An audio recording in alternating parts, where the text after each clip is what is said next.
Clap. Clap. Voilà, c'est bon, on est parti. J'adore clapper.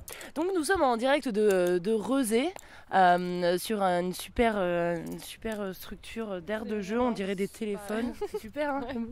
Et je suis avec... Émilie. Ça va? Ça va toi? Ouais, ça va. Tu viens d'où, Émilie? Je viens de Montréal. C'est cool, au Québec. Au Canada. Au Canada. Et t'es heureuse là-bas? Ouais. Ouais. C'est cool. Et donc ton nom de scène c'est?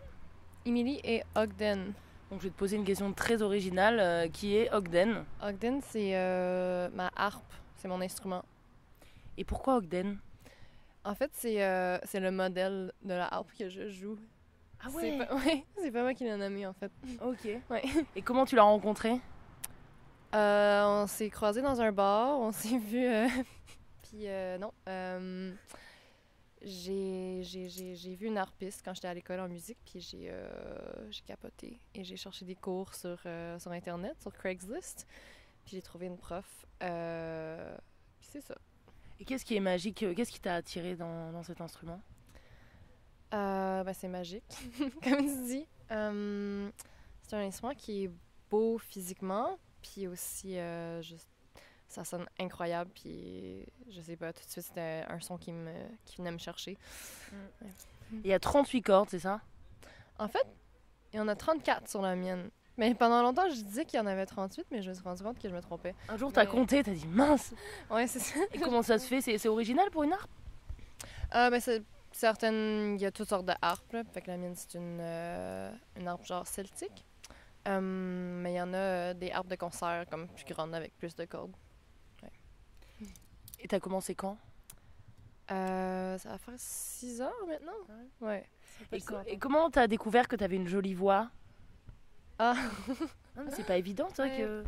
J'ai commencé à chanter quand j'étais très jeune. Mes parents m'avaient mis dans un chœur de jeunes pour filles, genre, puis... mais j'aimais pas vraiment ça. Je me rappelle, j'avais fait un solo un moment donné, puis j'étais tellement stressée, puis j'ai haï ça. Et plus tard, quand j'étais au secondaire, je pense que j'étais juste avec des amis, puis je chantais à l'école, dans les corridors. Puis j'avais une amie qui a dit « Ah, t'as une belle voix. » Puis là, on a parti un band, genre moi puis 2 de mes amis à l'école, et j'ai commencé à chanter avec eux autres. Trop bien. Et comment tu te sens quand tu chantes? Qu'est-ce qui se passe dans ta tête? Je me sens vraiment bien. Qu'est-ce qui se passe dans ma tête? Je sais pas. Je me sens à ma place dans l'univers quand je chante. C'est joli, c'est joli. Est-ce que tes mélodies naissent avant la mélodie de la harpe? Est-ce que les paroles, les chansons existent avant enfin, tu t'as compris? Ouais, Ou inversement? Enfin, quel est ton processus de création? Je pense que je commence plus par les paroles puis la mélodie de voix, en fait. Puis je pense que toutes mes chansons, la musique est souvent toute là pour supporter les mélodies de voix. Puis parce que même avant de chanter, je pense que j'écrivais beaucoup. J'aimais ça écrire genre, de la prose puis des poèmes puis des trucs comme ça. Puis je pense que c'est toujours les mélodies de voix puis les paroles qui me viennent à l'esprit avant, et après je compose pour comme accompagner. Et pour toi, c'est une évidence de chanter en anglais, ou est-ce que tu as envie de chanter aussi en français? Tout le monde me... Ouais, c'est un peu chiant comme question. Dans des places, quand je suis dans des places francophones, le monde ils disent pourquoi tu chantes pas en français? Puis en fait, j'ai grandi dans une famille anglophone, puis l'anglais c'est comme ma langue maternelle, puis je suis plus à l'aise de chanter en anglais, puis j'écris en anglais, puis j'ai comme essayé un peu d'écrire en français, mais je suis pas très bonne, puis je suis comme un peu gênée, mais je pense que bientôt, j'espère sur mon prochain album, je vais avoir une chanson en français peut-être. Et quand est-ce que t'écris?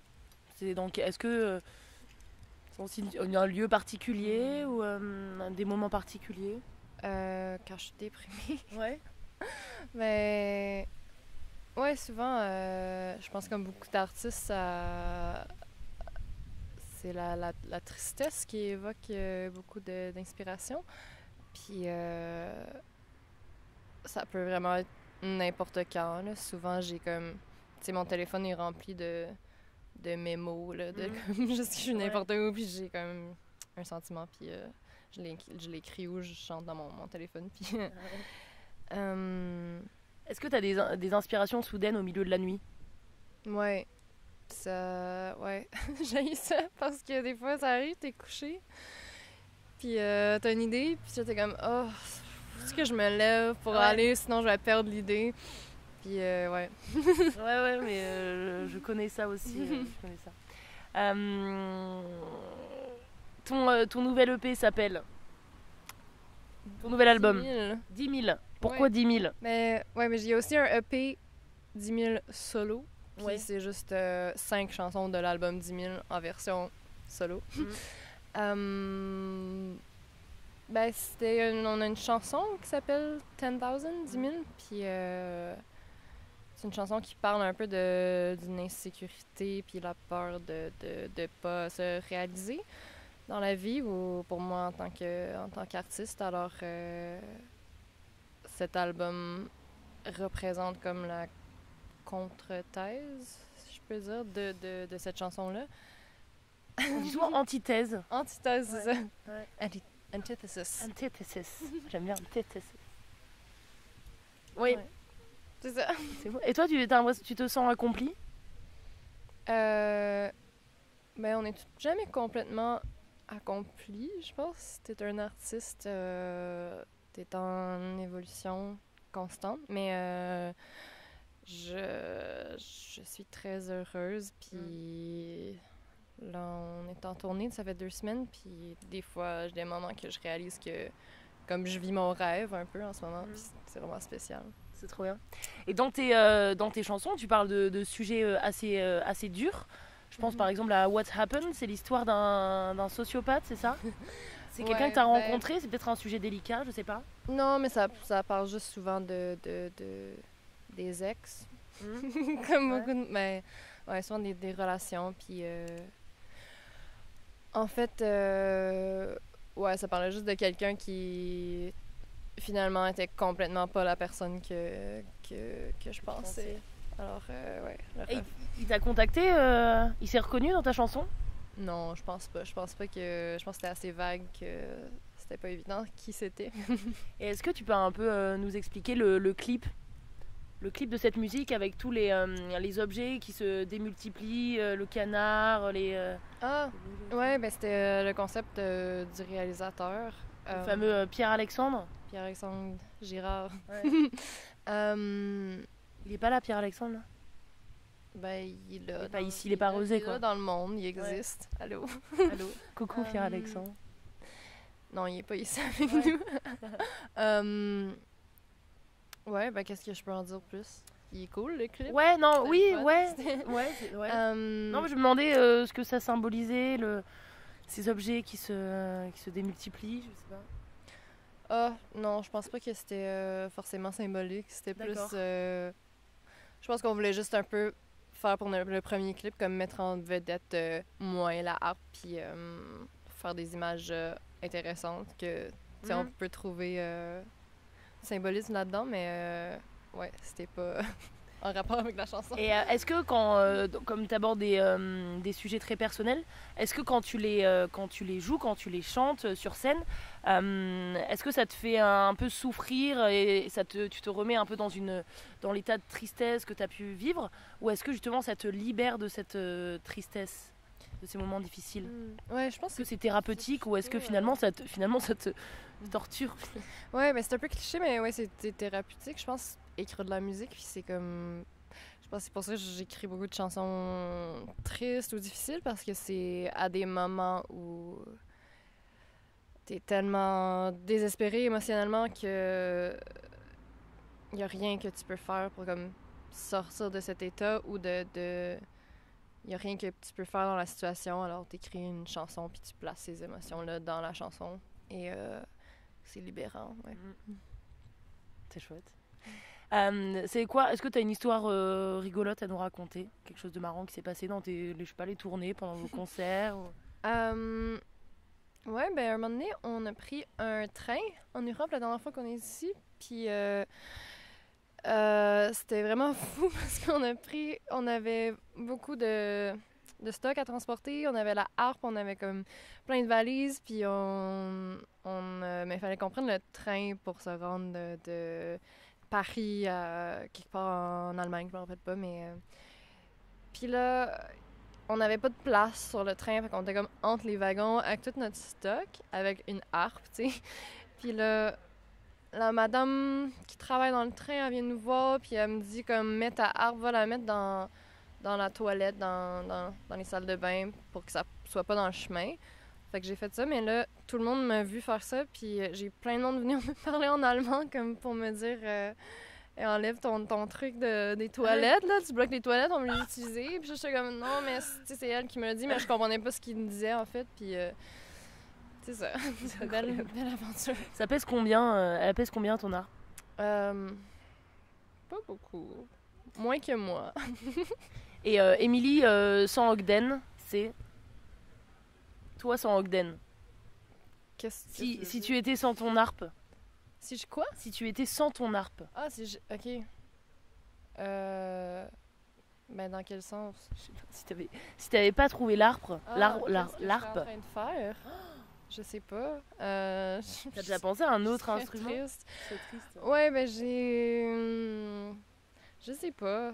Peut-être que je jouerais comme des claviers, là. Tu sais, j'ai comme commencé à écrire sur un piano. J'avais un vieux piano chez moi quand j'étais jeune, puis... j'ai essayé de jouer de la guitare plein de fois, mais juste comme... Je trouvais ça plate. Je lâchais à chaque fois, puis... Ouais, je sais pas. Ben... Une chance que j'ai trouvé la harpe. Ouais, non, c'est cool. C'est quoi ton rêve? C'est une grande question. Ben, mon rêve, c'est en ce moment, là, ce que je viens de justement, ça fait 1 an que j'ai plus de job, à part, genre, ma musique, c'est ma job, puis c'est vraiment cool de réaliser ça, puis de faire des tournées, puis je veux juste, comme, pouvoir continuer de faire ça, puis de créer, puis c'est ça. Et quel genre de gang êtes-vous? De gang? De gang? Ben là, parce que t'es pas seule sur scène. Ah! J'ai 2 musiciens qui sont là-bas. Des sacrés cocos. Ouais. Vous êtes rencontrés comment? J'ai... Ben, Francis, le drummer, avec le gros dread sur la tête, c'est un ami depuis longtemps, là. Puis, en fait, Dom, qui joue de la guitare et la bass dans le groupe, c'est... il avait fait mon son un moment donné quand je jouais toute seule pour une première partie il y a longtemps, puis il m'avait dit si jamais t'as besoin d'un musicien, j'aime vraiment ça, puis le voilà. Ouais, c'est trop bien. Tu rêves de jouer où dans le monde? Ou dans, que ce soit une ville ou dans un, je sais pas, par exemple au milieu d'une prairie, enfin dans quel cadre tu rêves de jouer? Ah, ben, j'ai comme beaucoup d'endroits que je veux visiter, que j'ai vraiment envie d'aller en Australie, ça fait longtemps. Puis en Amérique du Sud. Mais ouais, j'aime beaucoup jouer dans des endroits un peu atypiques, comme avant de venir en Europe, j'ai joué des spectacles solo à Montréal, dans une petite chapelle. Et le son, ça devait être incroyable. Ouais, c'était vraiment cool.